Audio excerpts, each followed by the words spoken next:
পাউরুটি দিয়ে এইভাবে একবার মালাই রোল মিষ্টির রেসিপিটা বানিয়ে দেখতে পারেন। আশা করি আপনাদের খুবই ভালো লাগবে আর খুব সহজেই বাড়িতে বানিয়ে নিতে পারবেন।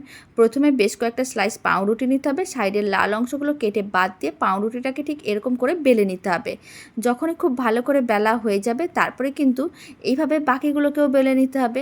একইভাবে সমস্ত পাউরুটিগুলোকে বেলে নিয়েছিলাম। এবার একটা ফ্রাইং প্যান বা কড়াই নিতে হবে, তার মধ্যে দিতে হবে লিকুইড দুধ আর গুঁড়ো দুধ। লো ফ্লেমে খুব ভালো করে মিশিয়ে নিতে হবে। ভালো করে মিশিয়ে নেওয়ার পরে এখন 2 চামচের মতন চিনি দিলাম। চিনির পরিমাণটা কম বা বেশি করতে পারেন। খুব ভালো করে মিশিয়ে মিশ্রণটাকে ঘন করতে হবে। যখনই মিশ্রণটা একটু ঘন হয়ে যাবে ফ্লেমটা অফ করে রেখে দিতে হবে।